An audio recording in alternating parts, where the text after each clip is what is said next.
Konnichiwa, and welcome back, fellow Armchair General Sans. This is Gamer 1745 here. We're going to play a bit more of Japan's attempt to conquer Asia. Here, the ever-rising sun, as I've labeled this series. I am going to need to start moving, especially in production, a bit more over to naval affairs. So we're going to be doing that, but we're still, of course, fighting this war in China, which I sometimes, or am thinking that, like this battle here, really should be going better. This is pretty well up to date equipment here. Needs a little supporting equipment. Should be overrunning these Chinese divisions.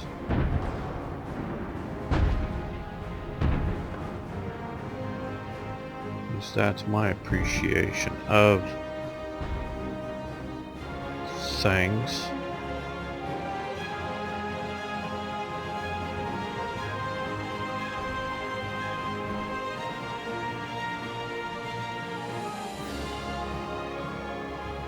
Oh, good. We made it here. Okay. Now the purpose of this attack was simply to pin those 5 divisions in place, so we're going to stop that attack.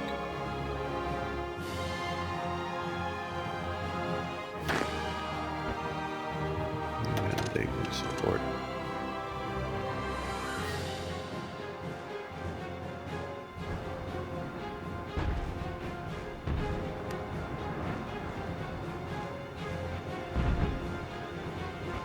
Oh good, we've made it down into here finally.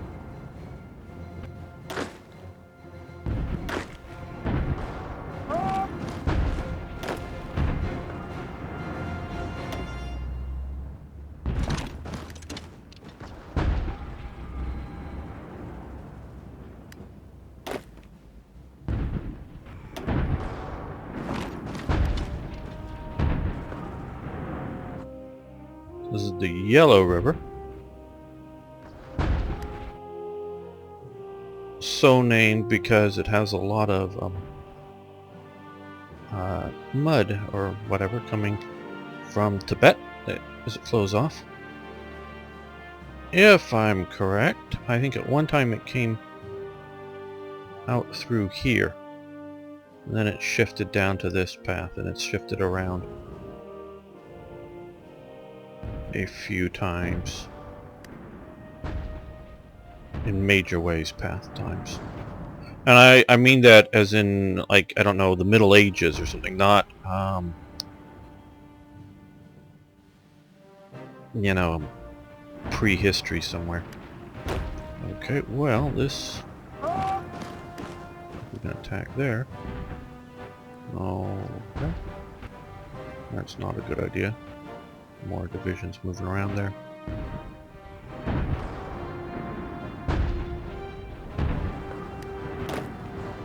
They're not doing anything, so let's attack into here.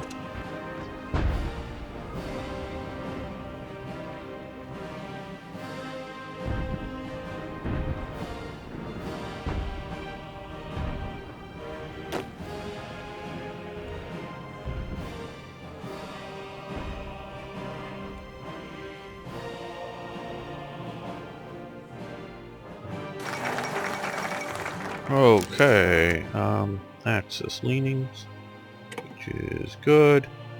Japanese diplomats in Berlin. New partnership developing between Tokyo and Berlin. Negotiations have begun for a pact between the two states, citing both strategic interest and a shared values.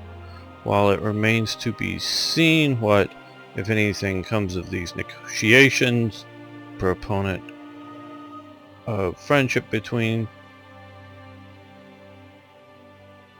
being distracted here, of the of some of the strongest military forces in each hemisphere in a cause is a cause to worry for their many enemies. I'm going to comment a little bit on the shared values. Japanese imperialism was not National Socialism. That is very clear. If you look at both the economic ideologies and the political structure ideologies and the social and cultural ideologies, they weren't National Socialism.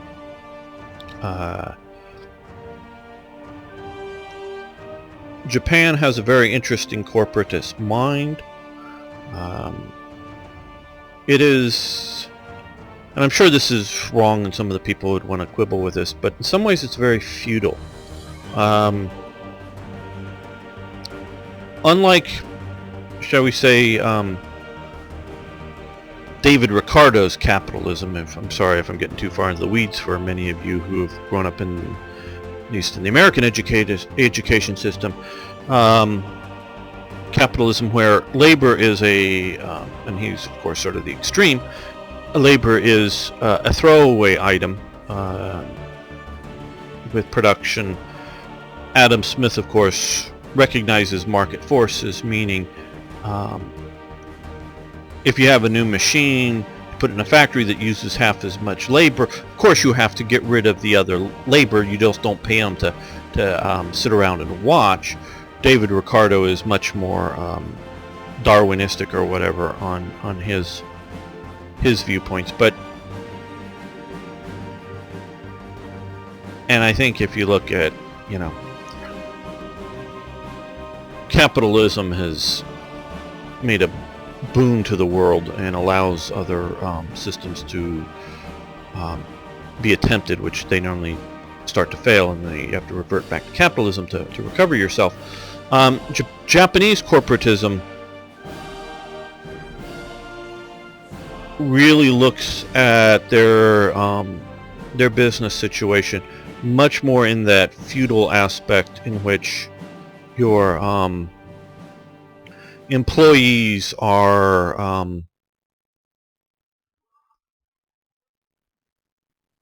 family's the wrong term, I would say, but they're I'm trying to how best to put this and get it most accurately from my understanding of it. There's a feudal responsibility back and forth. The guys who own the company,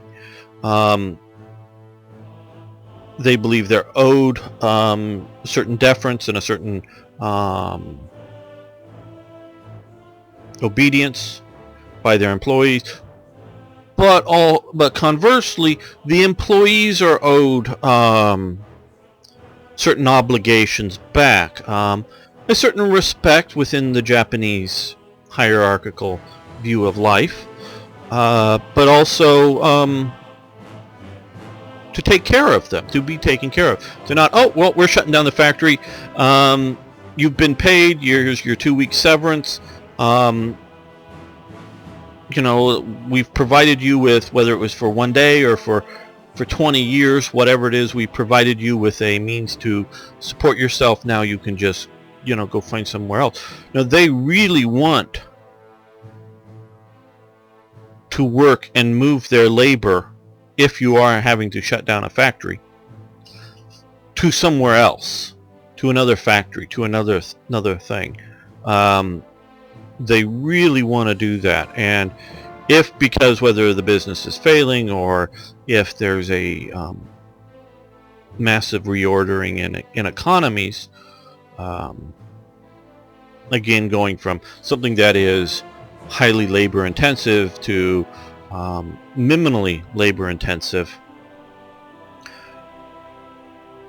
they will want to, and as they would hope to re-expand their business, to hire back, if they at all can, those employees they had to let go. And it would be very much more had to let go. And they're very much more along the idea that if it's at all possible, they would rather lower, and the workers would rather have their salaries lowered, and I say if at all possible, and still remain functional within, supporting themselves. Rather have their salaries lowered overall, everybody's, to keep more people employed for time. Where the Chinese is much more, they're much more capitalistic in their work and earn and keep everything they can, do the best deal. They're different, at least that's my understanding, very different labor, work, pay situations. So the Japanese is a very sort of corporatist idea, and it's a lot of taking their feudal, and feudal is somewhat correct, somewhat incorrect, but their feudal mentality and moving it to the modern world and their shift, and instead of living on a area of land and having that as a definable aspect to the situation, it's now a corporate, and where you have factories all over the place, and next door there's a factory that's somebody else's, and then on the other side of that factory there's maybe another one of yours. It's no longer so geographically defined as before. So they had some of that, which is different than National Socialism. Obviously they worshipped and it was still very much so at this time, their emperor as a god, divine being. I don't know exactly how you would want to say that, because those are loaded terms. I don't think they thought that the emperor was truly a descendant of the creator of the universe, but that doesn't mean that he isn't somehow specially divine in and of himself, and not that he can't like heal somebody just by his touching them, or something that you may find in some of the medieval kings' powers, that literally they believed that you get the king's touch could heal you of certain diseases and things. I don't think they saw him in that, and now in Europe that's simply transmitting God's power through the king, not that the king in and of himself had the power. It was via God. But not that they saw him like that, but that he was sort of a holy being himself, the emperor. So they had a lot of those ideologies. But saying all of that, Japan, the Japanese, and to this day, and I've had a few Japanese viewers, and they may not like me saying this, but especially back in this day, they were racists. Okay, there's no other way to put it. They're not necessarily racist like the Ku Klux Klan or the Nazis, in which they particularly hate another race. The Ku Klux Klan particularly hating black people, Nazis of course particularly hating Jews. No, it's not that sort of racism, and I don't want to say that, and it's still to this day. The Japanese, now the Chinese are too. The Chinese, they call it their land the Middle Kingdom, somewhere between heaven and earth. They're on a raised plane above all the rest of us, including above the Japanese. And it's the Japanese are some of the other peoples. So they still have this racist view today. Now, it's racist has become a bad word, which it should be, but and it's not just, hey, we like our own people better than other people. It's more than that. Now that doesn't mean they don't respect or think of other races, and this is where the similar sort of worldview is, as maybe being, I'm talking to Japanese here, as sort of maybe being co-equal, meaning the Germans and these other great races, as they would have seen it back then, aren't maybe co-equal, whether they, and I don't know exactly how they would have viewed the Germans, whether they viewed the Germans as better than other races but just one step below theirs, or whether they viewed them as co-equal. I don't see the Japanese mindset seeing the Germans, the Nazis, as somehow even slightly superior to themselves, but they look down definitely on Africans and some of these other races, and so they still have racist views today. I can't imagine, literally, I can't imagine the Japanese voting in a popular election in Japan for somebody not of the Japanese race.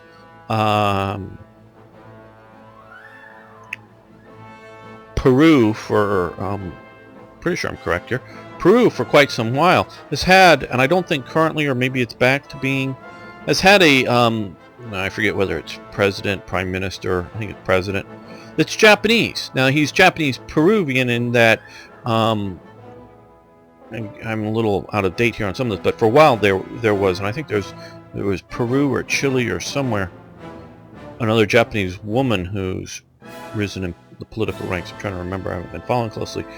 Now these are people that have been long settled in Peru, and that they are, Japanese immigrants. They are racially continue to be Japanese in that they're not part Peruvian, part whether Peruvian being Peruvian, the Indians there or the Spaniards, and Peru is sort of racist in that way too. Trust me, very much so. The Spaniards are different than the Indians here, but in Peru they've elected a Japanese leader who's born, raised, lived all their lives in Peru, thinks of themselves as a nation as Peruvian, but obviously they're racially Japanese. And of course in America we've had, especially here in California, plenty of Japanese Americans elected to Congress and mayors and other things. And of course in Hawaii, you might say Hawaii is a bit of a different case, but still we will happily elect, and like currently, or maybe he's leaving or something, Bobby Jindal. Bobby, of course, is an American name. Jindal is an Indian name. His parents were born in India, and he's fully Indian, but if you listen to him speak, he speaks like a Louisianan, because this is where he was raised, and that's how he thinks of himself. If I had been born in Japan, and my parents born in America, but if I had been born in Japan, and I don't know I don't know Japanese law, but if that made me a Japanese citizen, and I lived there all my life, I can't imagine the Japanese people voting for me for a political office. Not that they would hate me or dislike me or whatever if I knew Japanese and knew the Japanese culture well enough to be a part of it. I just don't see them voting for me for any sort of office. And I don't definitely see them, because I think they very much look down on Africans. Even if there was an African, a Japanese type person voting for them. So this is something that is what I'm talking about, is it's not just like here in America. And this is why I get sort of upset sometimes when the Europeans, even to this day, talk about the racism in America and how they don't have it in as much in their European countries, when all these lefties are still have not seen large integrations of different racial groups into their countries and then elected them to high office. And by that I mean like Bobby Jindal elected to a governorship or to a senatorship in a region that they are not an ethnic majority in that region. When are we going to see the first non-European British Prime Minister of either gender? Because there's lots of Africans, there's lots of Indians, lots of other people that are born and raised in Britain. When are we going to see one of them as Prime Minister? That's the kind of thing I'm talking about here. Japan, it's even stronger. And so Japan definitely had, even over its other Asian races, had a growing racism at this time. So that's where, this is another of my sort of political talks here, that is where they found some common cause with Germany's Nazism. They had none of the at the lower levels, at the higher levels, they had none of the anti-Jewishness or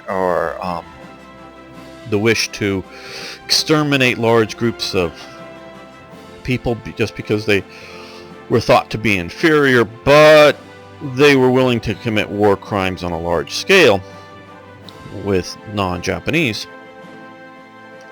So, but it's not a racially set thing. And getting back to Germany on this move, Germany had long been,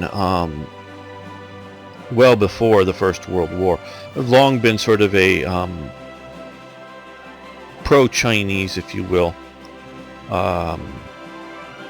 interactions, and they had a significant investment in China. It was sort of one of the areas that, since Germany was late to the imperial race to gain colonies, China was one of the places that it could interact in. And there's still to this day somewhere up in this area, I really don't know, I don't know if you want to call it a city or a small or a largest town, that is German in architecture. And I think if I'm not mistaken, it was Mao or one of the other heads of the Chinese Communist Party in the sort of the early days loved living there, and it's sort of like a little Europe in some ways, and they've kept it in its sort of German character. There had been a long history of German interaction between China and Germany, and there were a lot of proponents of continuing that relationship. And you can see, the helmets and a lot of the equipment that the Chinese used were of either German manufacture or just German design influence. It was really sort of the push of Hitler himself and, just to a lesser degree, Himmler, in that their sort of weird racial viewpoints had somehow cued into the Japanese as being not in any way part Aryan. They were trying to prove somehow that the Tibetans were part Aryan. That's another nutty thing, but that's something different. But that they were some other sort of, not superior to Aryans, of course, but superior Asian race. And that the Japanese sort of deserved this, I don't think viewpoint in ruling over any Europeans, but deserved to rule over Asia.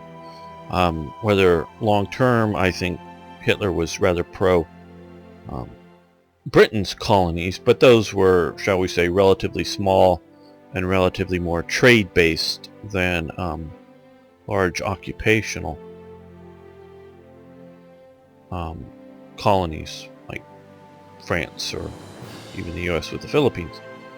So it was really more of a Hitler-Himmler push towards the German-Japanese alliance. So that's just sort of some political background and thinking behind that. Okay, now next national focus.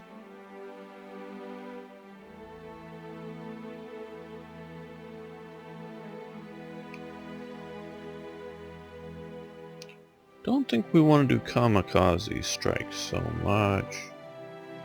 Long lance torpedoes, naval experience. Yeah, let's go. That was the long lance. That they were very big torpedoes. It's sort of partly as you get their name, but they were very good, as in well-made torpedoes. That I'm not saying they were like superior to everybody else's, but they were definitely superior to in functionality to the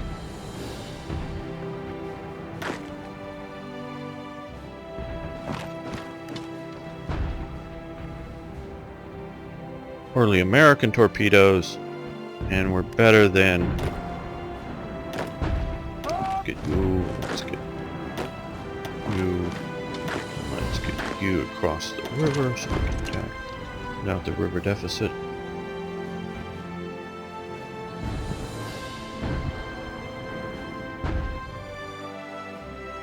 Hoping to break into here quicker, but okay. The German Reich has claimed Memel.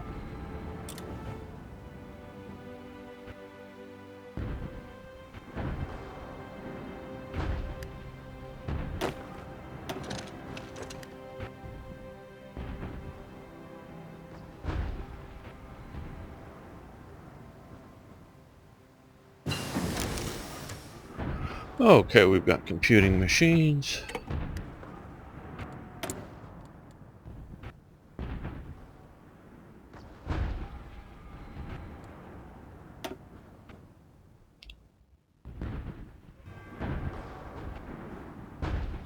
Radar would be very useful.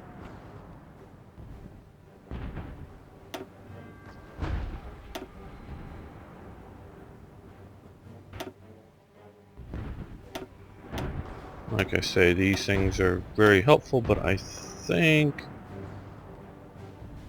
that would be really good. Yeah, let's increase our weapons efficiency. To join the Axis.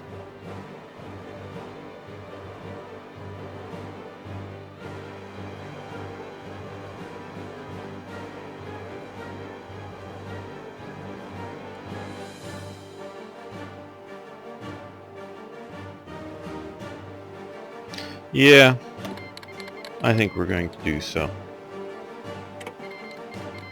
Hopefully that will be better than a worse thing. But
yeah, let just everybody go.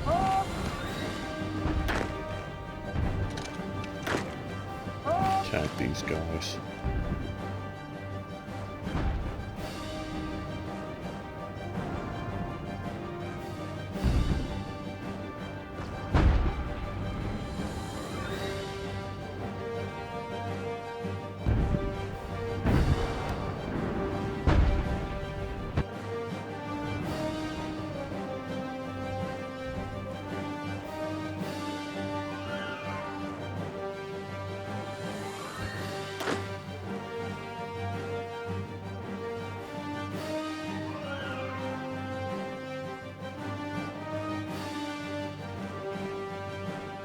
Who commands these? Okay, that guy, so let's give him this Marine Division. And can I...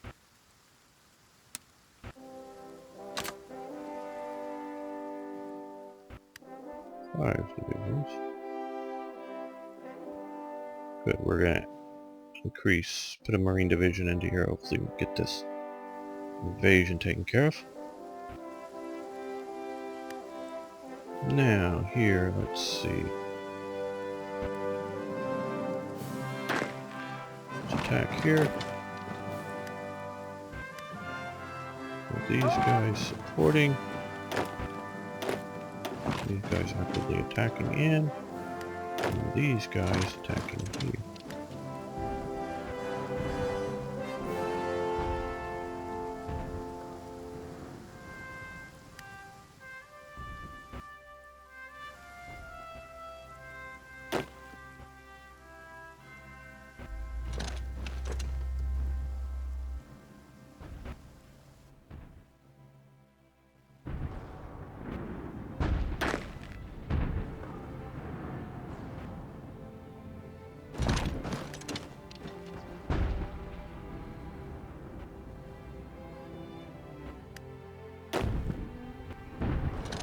They get to go back into the fight.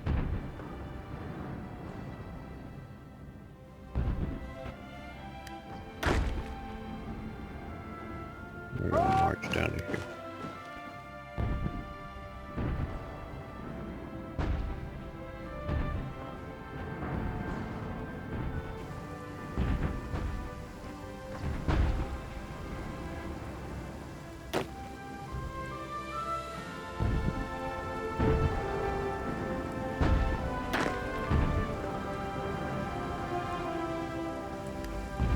Oh good, we made it here. Well, let's go into the vacant province if we can do it before somebody else does. These guys cross there.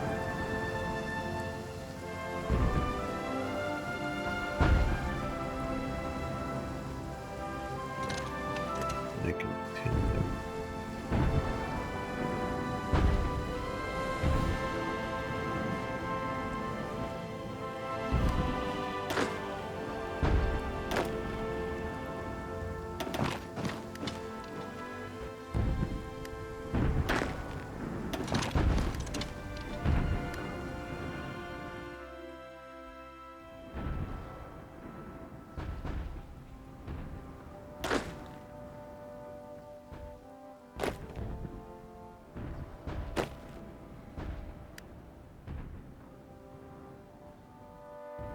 Go on the defensive there.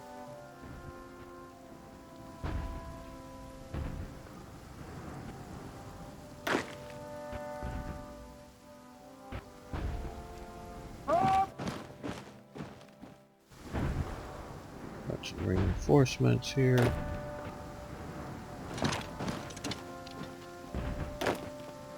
Back to the defensive, I think.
They delayed me just enough, it looks like.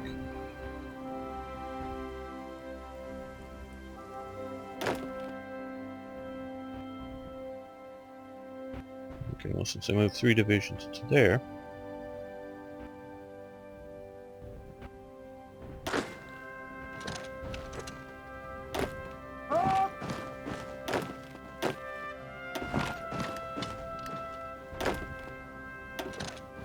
fort. These guys are going to pin here. Keep them from moving.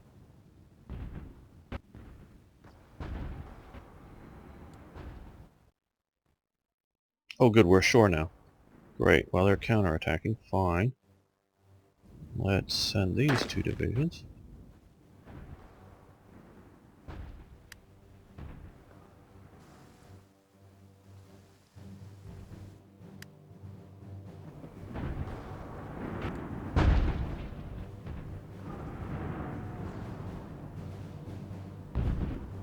Yeah, this is dangerous here.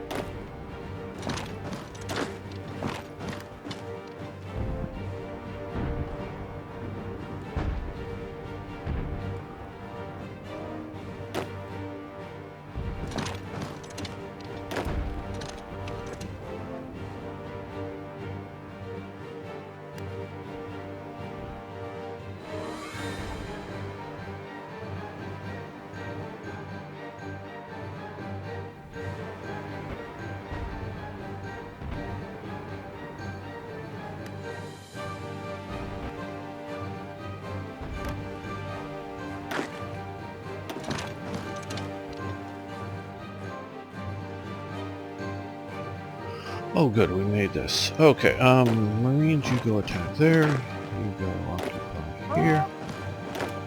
And you attack down here. And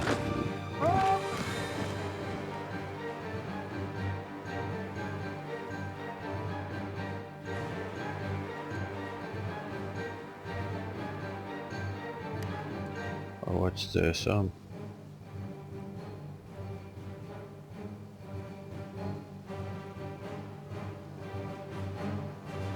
Well, we'll deal with that next episode. Thanks so much for watching. Thanks for liking the video. Please post your comments, questions, suggestions, ideas. See you next time for more Hearts of Iron.